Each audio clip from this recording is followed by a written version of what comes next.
Folks, welcome here to today's live web chat. The purpose of today's talk is to discuss the different disposition channels. And the purpose of this is to discuss the channels that are going to maximize the highest profit potential for that vehicle. And when you begin with the end in mind, you're going to know what channel that will be.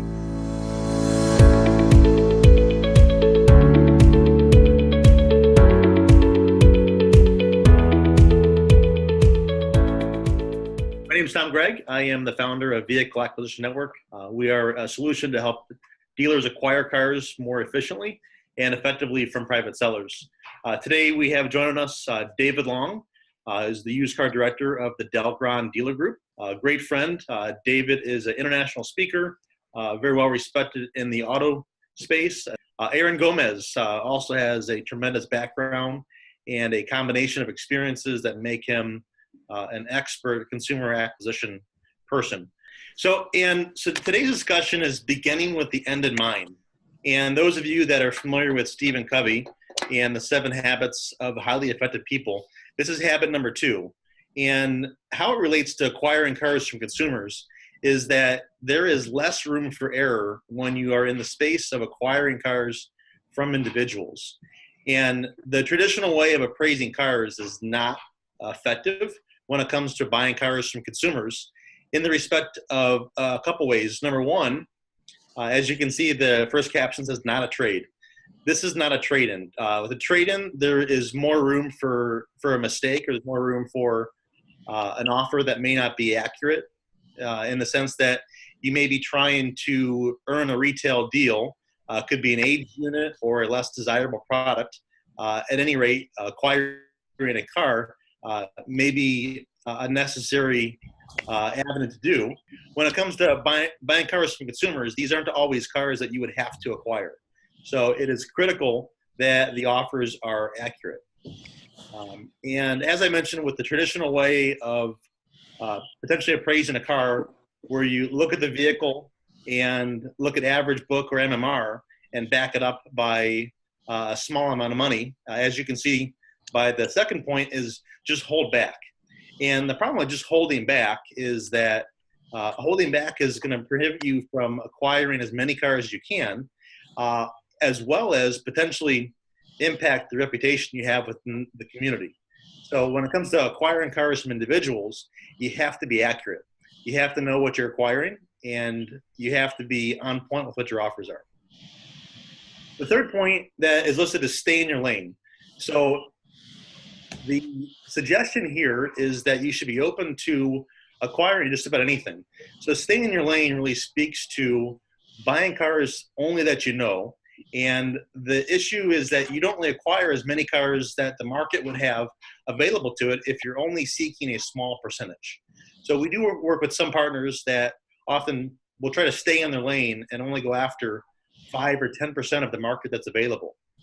So if you are foregoing 90 to 95% of the market, you're really limiting the ability that you have to acquire as many cars and potentially make a lot of money. So we'll talk about the different channels. So obviously the traditional channel would be retail.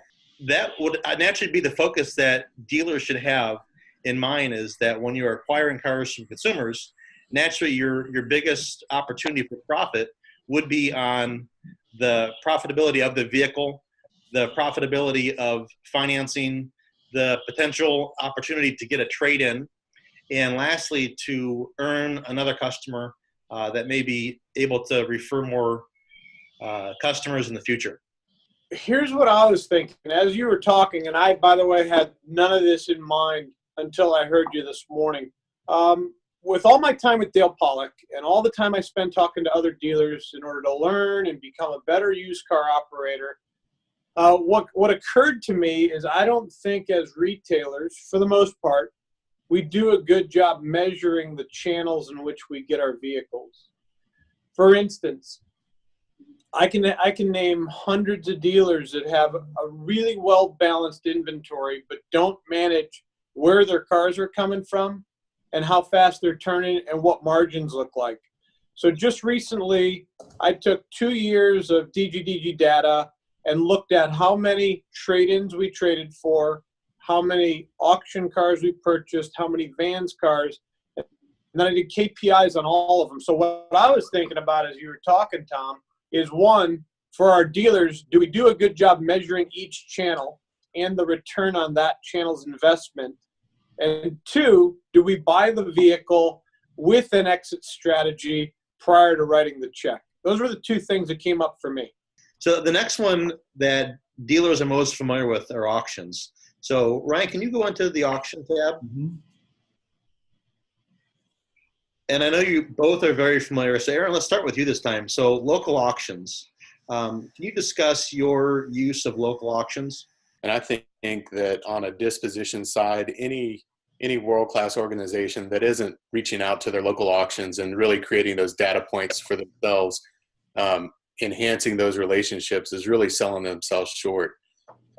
Just like David talked about earlier, we're focusing on putting KPIs together for where you're acquiring the vehicles.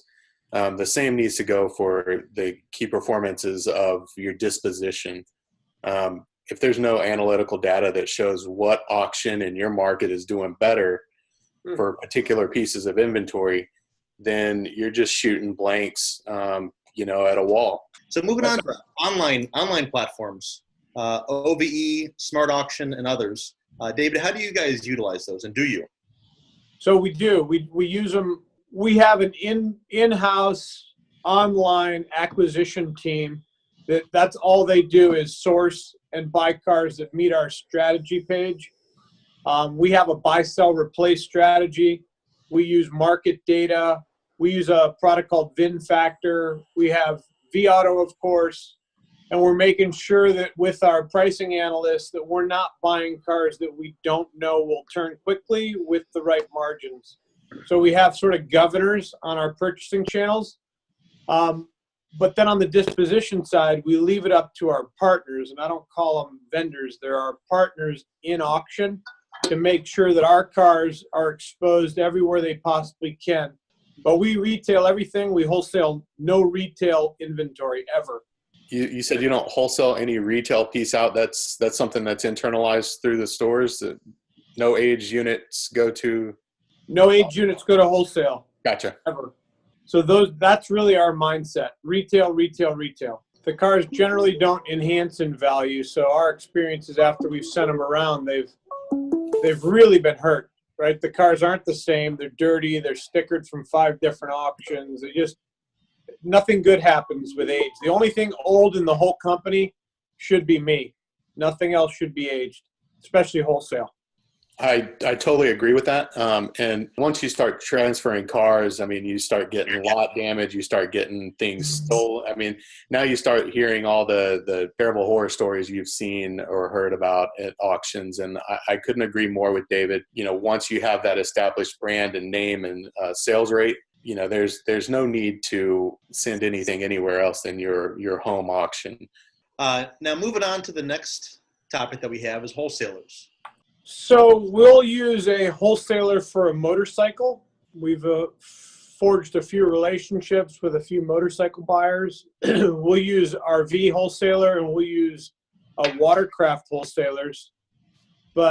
And they're formed relationships where we feel good about the partnership. But as it relates to cars, we wholesale nothing and we have no wholesalers in the stores for a lot of reasons. One of the reasons is the time.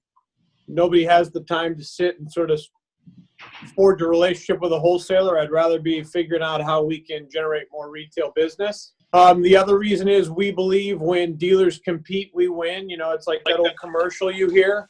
And in the long haul, it's the best way that we've decided, not that we're right, but it's the way that we've identified to be our best practice. We call it the DGDG way.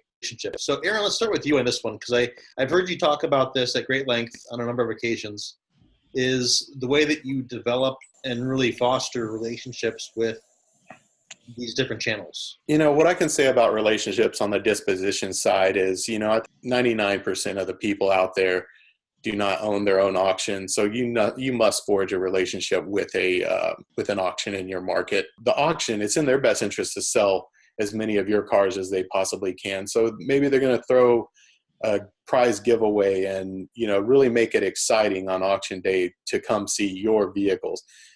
Enough examples of where a strong auction relationship is going to benefit the health of your dealership. The relationship I have with the auction, free transportation, 250 parking spots. I've got an additional 5 acres to store new car inventory, and my sale fee is almost zero. And the relationship we have established makes it, even if we did have our own auction, it would be less expensive for us to do this with our current storage needs than it would be to have our own wholesale auction.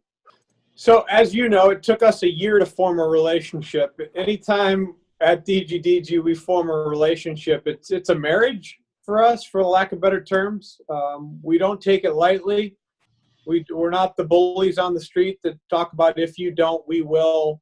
And it's all about a two-way street. So I can guarantee you call any one of our partners and they will tell us we pay fast, we treat with love and respect, we have a relationship that's a two-way street.